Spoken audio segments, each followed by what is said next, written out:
សិភៅទស្សនៈខ្ញុំគេមេរៀនទី11ការងារ2តើមានអ្វីដែលធ្វើឲ្យយើងពេញចិត្តជាងការមានការងារមួយជាប់លាប់ចម្លើយគឺការមានការងារ2ក្នុងពេលតែមួយការងារជាផ្នែកនៃជីវិតរបស់យើង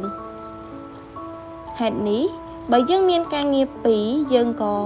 បង្កើតបានផ្នែក2ទៀតនៅក្នុងជីវិតយើងដែរយើងមានការងារកាន់តែច្រើនផ្នែកនៃជីវិតយើងកាន់តែសម្បូរបែបការងារបំពេញភាពជាមនុស្សរបស់យើងជាពិសេសការងារដែលធ្វើឲ្យយើងរីករាយអ្នកដែលមានការងារ2អាចនឹងត្រូវរវល់ច្រើនប៉ុន្តែលទ្ធផលដែលទទួលបានមកវិញក៏មិនអន់ដែរសំខាន់ជាងគេគឺបានធ្វើអ្វីដែលខ្លួនត្រូវធ្វើវាពិបាកតែវាសមនឹងតម្លៃដែលយើងលះបង់ខ្ញុំមានការងារ2ម៉ាក់ខ្ញុំមានការងារ2មនុស្សដែលខ្ញុំស្គាល់មួយចំនួនក៏មានការងារ2ដូចគ្នា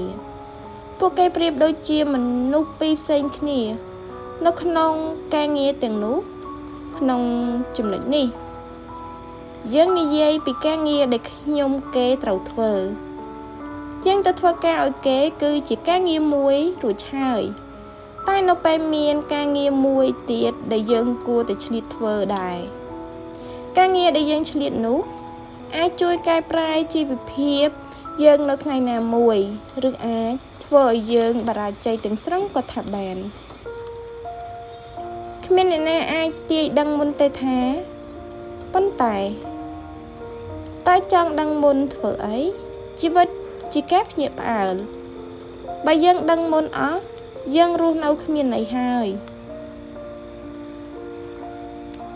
សុខចិត្តដើរលើផ្លូវជីវិតដែលពោរពេញដោយភាពភ្ញាក់ផ្អើលល្អជាងការងារនិងក្តីស្រមៃបើយើងកើតមកក្នុងត្រកូលអ្នកមានក្តីស្រមៃរបស់យើងមិនពិបាកនឹងសម្រេចទេប៉ុន្តែបើយើងមិនមានសំណាងបែបនោះ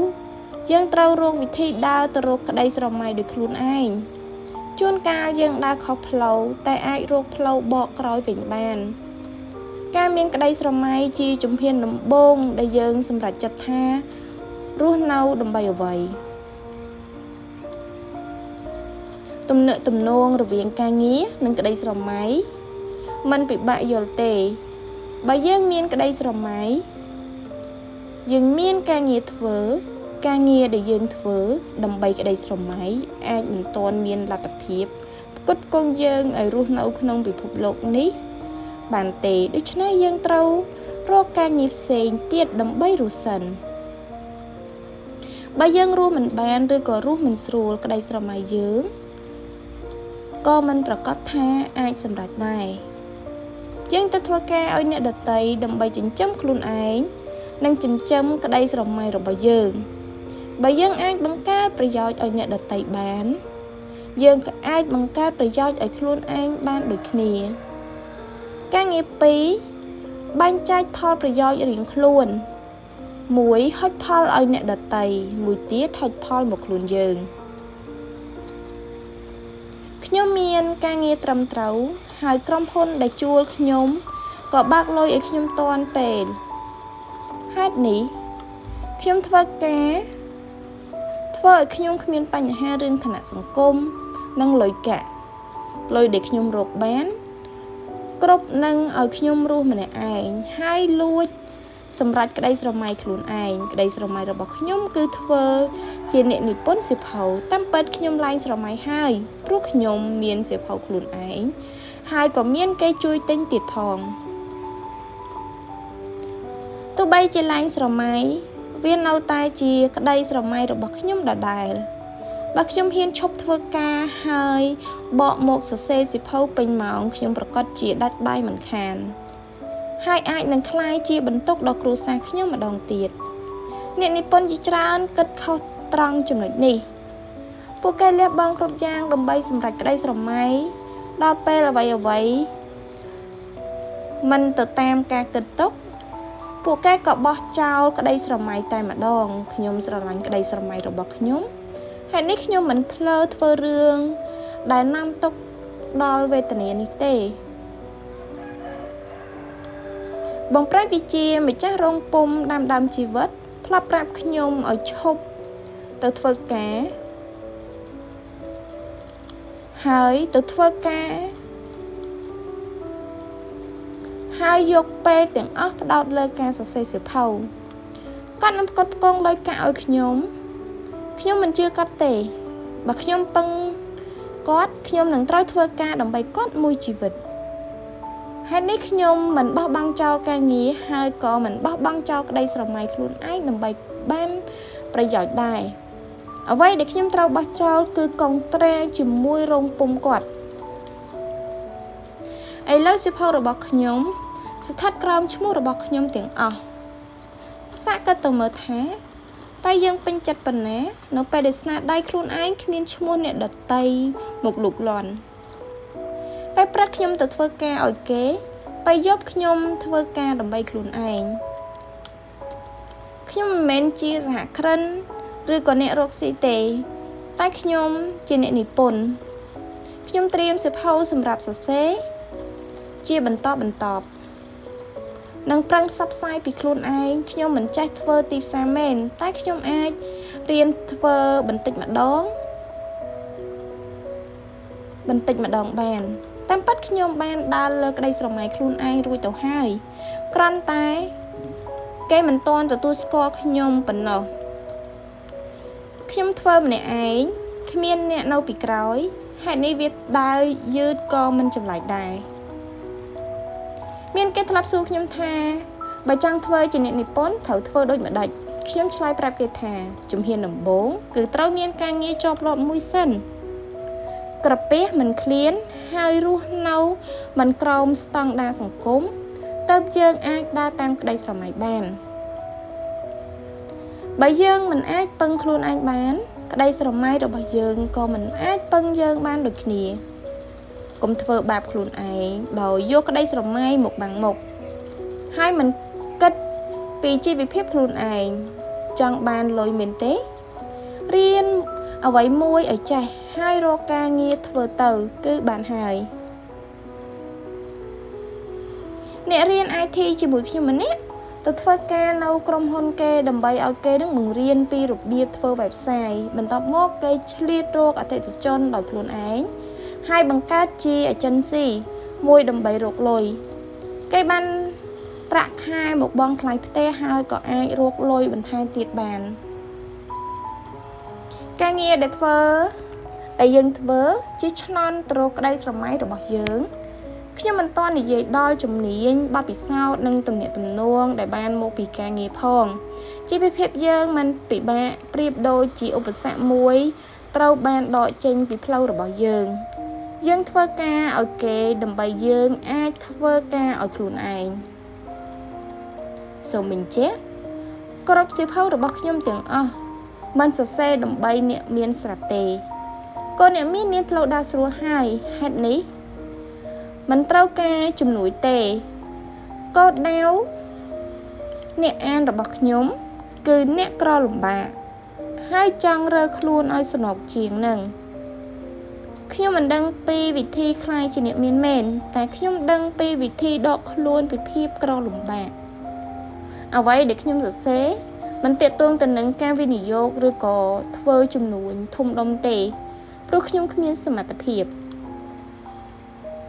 គោលដៅវែងនិងគោលដៅខ្លីគោលដៅក្នុងជីវិតចែកចេញជាពីរគឺគោលដៅវែងនិងគោលដៅខ្លីគោលដៅវែងគឺជាគោលដៅដែលយើងកំណត់ទុកសម្រាប់3ឆ្នាំ5ឆ្នាំ10ឆ្នាំឬក៏រហូតដល់យើងស្លាប់តែម្ដងគោលដៅនេះជាកម្លាំងចិត្តក្នុងការរស់នៅចំណែកឯគោលដៅខ្លីវិញគឺជាគោលដៅដែលមានយើងក្នុងពេលបច្ចុប្បន្នហើយលទ្ធផលវាជះផលក្នុងការរស់នៅប្រចាំថ្ងៃ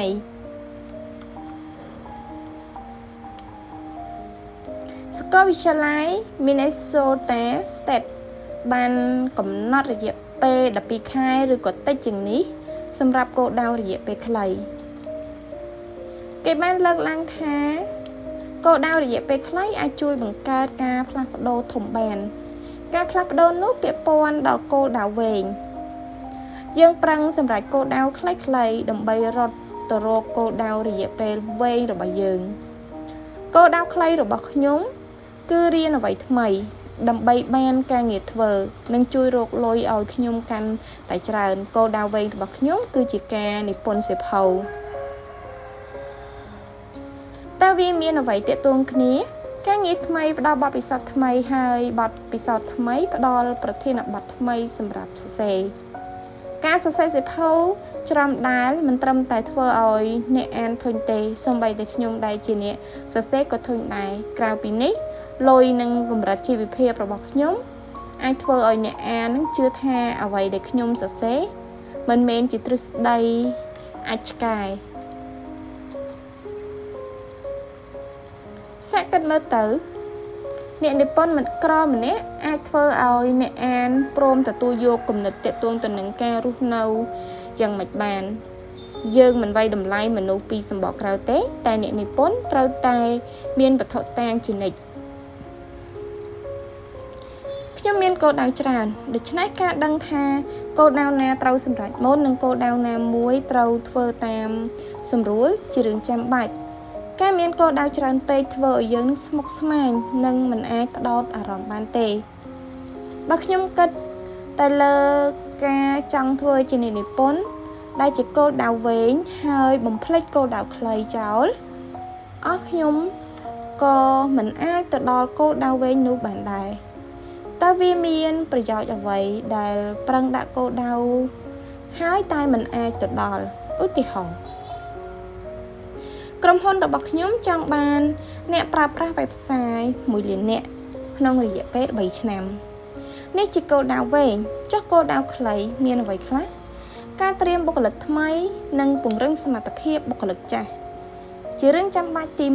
1បើបុគ្គលិកមិនអាចធ្វើ website បានល្អតើមានអ្នកណាគាំទ្រប្រើបន្ទាប់មកនៅពេលមានការរកដៃគូនិងផ្សព្វផ្សាយការរកលុយមកទប់ចំណាយ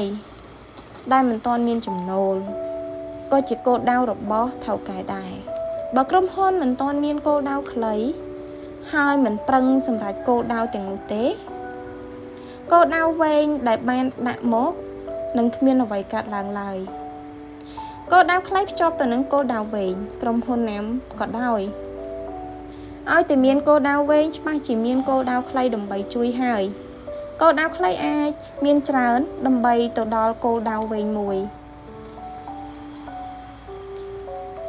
យើងជាខ្ញុំកេតពិតមែនប៉ុន្តែការដែលមានគោលដៅខ្លីនិងគោលដៅវែងនៅតែមានប្រយោជន៍រាល់ចុងឆ្នាំខ្ញុំតែងតែដាក់គោលដៅខ្លួនឯងសម្រាប់ឆ្នាំថ្មីគោលដៅប្រចាំឆ្នាំរបស់ខ្ញុំជាគោលដៅវែងដូច្នេះខ្ញុំត្រូវមានគោលដៅខ្លីៗប្រចាំខែដែលខ្ញុំត្រូវធ្វើឲ្យបានខ្ញុំមិនអាចសម្រេចបានគោលដៅទាំងអស់ទេតែក៏មិនអត់ប្រយោជន៍រស់មួយឆ្នាំហើយមួយឆ្នាំទៀតដោយគ្មានអ្វីផ្លាស់ប្ដូរដែរគោលដៅវែងដែលខ្ញុំមានគឺខ្លាយជាអ្នកនិពន្ធសៀវភៅអ្នកទាំងអស់គ្នាអាចគិតថាវាគ្មានអីពិបាកគ្រាន់តែសរសេរសៀវភៅនោះប៉ុន្តែការចេញសៀវភៅជាបន្តបន្ទាប់ដើម្បីរក្សាឈ្មោះជាអ្នកនិពន្ធទៅជារឿងពិបាកអ្នកណាក៏អាចសរសេរសៀវភៅមួយក្បាលឬក៏ពីរក្បាលបានដែរពួកគេក៏អាចហៅខ្លួនឯងជាអ្នកនិពន្ធបានដូចគ្នាប៉ុន្តែតើវាសមដែរឬទេបើយើងចូលបួសមួយឆ្នាំហើយសឹកមកវិញតែយើងអាចហៅខ្លួនឯងថាសង់អស់មួយជីវិតដែរឬទេបើយើងមានស្នេហាតែម្ដងហើយក៏អត់លិតរហូតតែយើងអាចហៅខ្លួនឯងថាជាមនុស្សសម្បូរស្នេហ៍ដែរឬទេអ្វីដែលយើងធ្វើជាប្រចាំ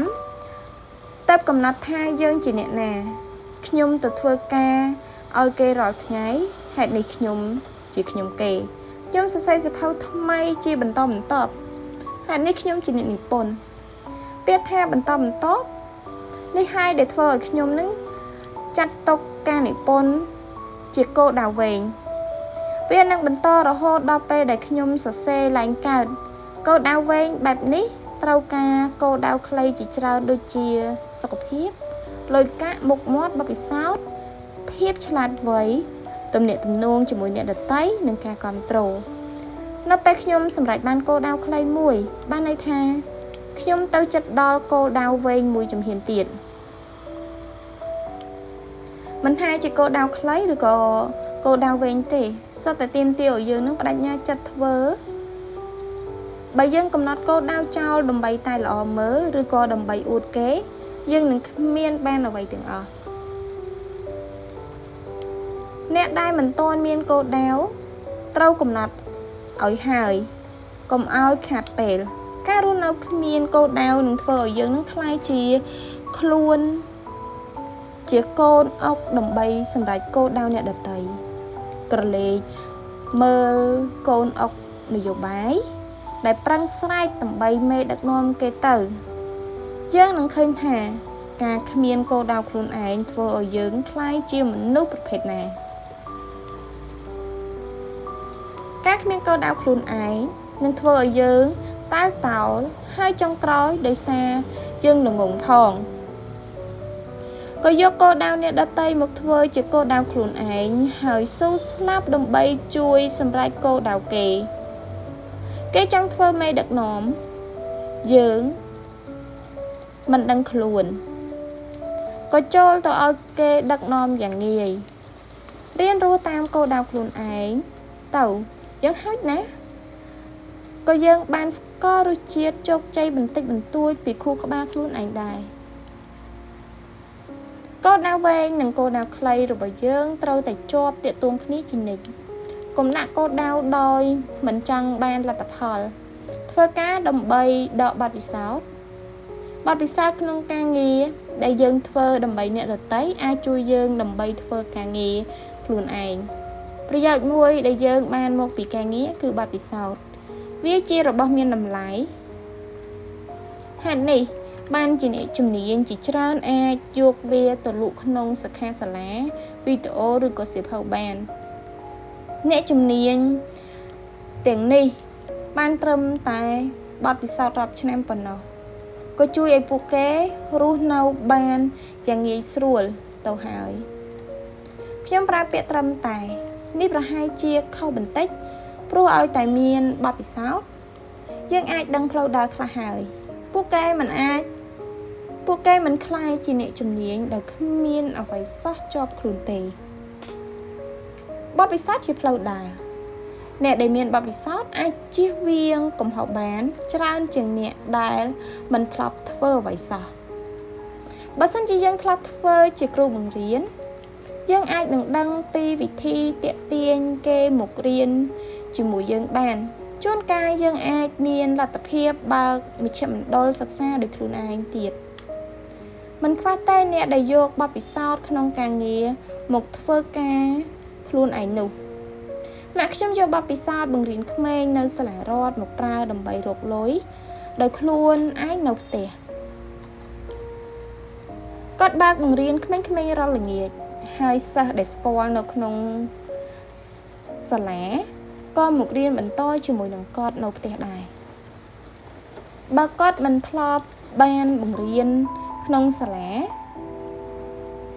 គាត់ក៏មិនដឹងថាសាលារដ្ឋបង្រៀនសិស្សយ៉ាងម៉េចហើយក៏មិនដឹងពីកំហុសក្នុងការបង្រៀនដែរគាត់បង្រៀនខុសពីសាលារដ្ឋហើយសិស្សក៏បានផលខុសពីសាលារដ្ឋដូចគ្នាម៉ាក់ខ្ញុំបង្រៀនសាលារដ្ឋជិត40ឆ្នាំហើយដូច្នេះសម្រាប់គាត់ការបង្រៀនក្មេងជារឿងធម្មតាគាត់មិនចាំបាច់រៀបមេរៀនអ្វីទាំងអស់ព្រោះអ្វីដែលត្រូវបង្រៀនមាននៅក្នុងខួរក្បាលគាត់ស្រាប់បើយើងធ្វើអ្វីមួយ40ឆ្នាំយើងក៏ធ្វើវាបានដូចគាត់ដែរការងារពីរដែលយើងត្រូវមានគឺការងារសម្រាប់អ្នកដទៃនិងការងារសម្រាប់ខ្លួនឯងយើងធ្វើការឲ្យគេដើម្បីយកបទពិសោធន៍ហើយបន្ទាប់មកយកបទពិសោធន៍នោះមកធ្វើការខ្លួនឯងវិញបើយើងមានក្តីស្រមៃដែលត្រូវការបទពិសោធន៍គួររកការងារធ្វើទៅយើងអាចសន្សំពេលដើម្បីកែកំហុស ហើយបានលុយទៀតនៅតាមកន្លែងធ្វើការតែងតែមានការបង្រៀនដូច្នេះយើងអាចរៀនចេះបានលឿនជាងការប្រឹងស្មានដោយខ្លួនឯងកុំភ្លេចថាការងារបង្រៀនមនុស្សបានល្អជាងក្នុងសាលាយើងធ្វើការងារ4ឆ្នាំយើងអាចក្លាយជាអ្នកជំនាញម្នាក់ហើយតែបើរៀនក្នុងសាលា4ឆ្នាំយើងមិនប្រកាសថាអាចរកការងារធ្វើបានផងបទពិសោធន៍នឹងជួយយើងពេលជួបនឹងបញ្ហានៅក្នុងការងារផ្ទាល់ខ្លួនយើងមិនអាចដោះស្រាយបញ្ហាបានទេបើយើងមិនដឹងថាវាជាបញ្ហាឬក៏មិនធ្លាប់ឮអ្នកណានិយាយពីមុនប៉ុន្តែនៅពេលដែលយើងទៅធ្វើការយើងប្រកាសជាស្គាល់ថាអ្វីដែលអាចក្លាយជាបញ្ហាការងាររបស់ខ្ញុំទាក់ទងទៅនឹង e-learning ដូច្នេះវាបង្រៀនឲ្យខ្ញុំពីរបៀបធ្វើមេរៀនដើម្បីកុំឲ្យអ្នកដទៃរៀនធុញខ្ញុំយកវិធីទាំងនោះមកប្រើជាមួយការសរសេរសៀវភៅរបស់ខ្ញុំព្រោះចង់បានលទ្ធផលដូចគ្នាវាអាចមានផលខុសគ្នាព្រោះនៅក្នុងកន្លែងការងារខ្ញុំមានក្រុមការងារជួយមើលប៉ុន្តែនៅផ្ទះខ្ញុំត្រូវធ្វើគ្រប់យ៉ាងម្នាក់ឯងអ្វីដែលខ្ញុំធ្លាប់ធ្វើនៅកន្លែងការងារសុទ្ធតែអាចយកមកប្រើក្នុងការងារផ្ទាល់ខ្លួនបានបទពិសោធន៍ការងារនឹងធ្វើឲ្យយើងនឹងមានទំនុកចិត្តលើខ្លួនឯងហើយហ៊ានធ្វើអ្វីដែលយើងយល់ថាមានប្រយោជន៍ដល់ខ្លួនពីមុនខ្ញុំក៏មិនហ៊ានលក់សៀវភៅខ្លួនឯងដែរពីព្រោះខ្ញុំគិតថាគ្មានអ្នកណាចង់អានហើយក៏គ្មានអ្នកណាសុខចិត្តចំណាយលុយទិញសៀវភៅពីអ្នកនិពន្ធថ្មីទេក្រោយមកក្រុមហ៊ុនដែលខ្ញុំធ្វើការបានសាកល្បងលក់សៀវភៅអនឡាញខ្ញុំជាអ្នកលក់ខ្ញុំពិនិត្យសៀវភៅដែលខ្ញុំទិញមកហើយមើលឃើញថា